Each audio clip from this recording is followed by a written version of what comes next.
And now, a hometown tour of Aurora. As our hometown tour of Aurora continues, we need to hear about the early days, and not only the importance of Aurora, but the vital part that small towns that dotted the prairie in the early days had in the state of Iowa. Jerry Griffin with the Aurora Historical Center tells us that Aurora had what might be considered a false start. Aurora had its beginnings 2 miles south of the present town. In 1849, a guy named Abiathar Richardson built a house along the east of Buffalo Creek and later became a stagecoach stop. And in 1854, it became the Buffalo Grove Post Office. And then 3 years later, 1857, the town of Buchanan was platted in that area. The ground conditions were so soggy that everybody referred to it more as Mudville. They didn't really use the official name. Then, as with many fledgling communities, several conditions and circumstances came together to necessitate a move. In 1886, the Minnesota and Northwestern Railroad constructed the railroad 2 miles north of Buchanan, and because at that time railroads were so important to the development of the country, the people of Buchanan, Mudville, thought they needed to move the town up to the railroad.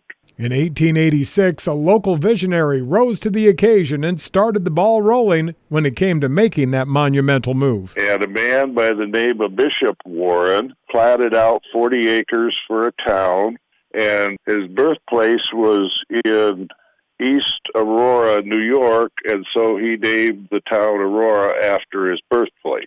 Once the land was secured, the job of relocating the existing town was next on the list.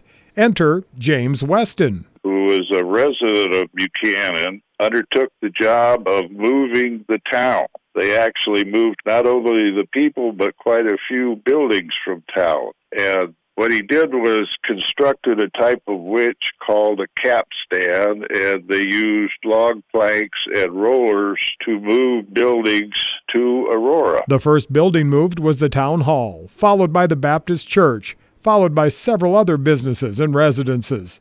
The city of Aurora was finally incorporated in 1899, and by 1914 over 400 residents called Aurora home, and the town boasted an impressive amount of commerce. During the early 1900s, Aurora had 3 churches, 2 banks, 3 or sometimes 4 general stores, 2 drug stores, 2 barber shops, hotel, restaurant, a creamery making butter and cheese, grain elevator, lumberyard, furniture store, hardware store, a watch repair shop that was popular with the railroad workers, a millinery and dress shop, a veterinary. They always had 1 doctor and sometimes 2, and a newspaper. Now, if you're paying attention, you might notice one business that was conspicuously absent from that list. What they didn't have was a tavern. For the first 50 years, there was a clause in the deeds written by the town founder, Bishop Warren, stating that if liquor was sold on said premises, the deed would revert back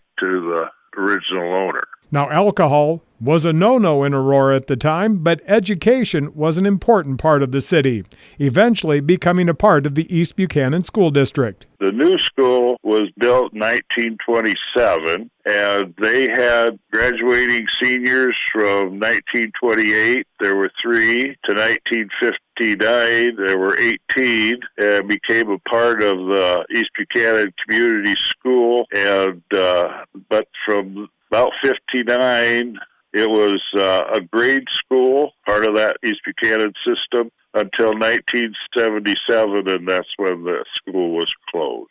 And for spiritual guidance, Aurora had you covered as well.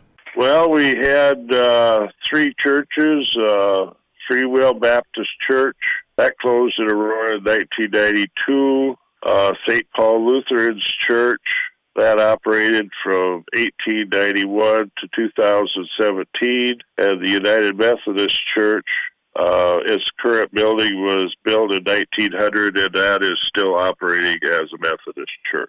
If you want to learn more about the rich history of Aurora, you can visit the museum by appointment by contacting Jerry or simply stopping in during the town's annual 4th of July celebration.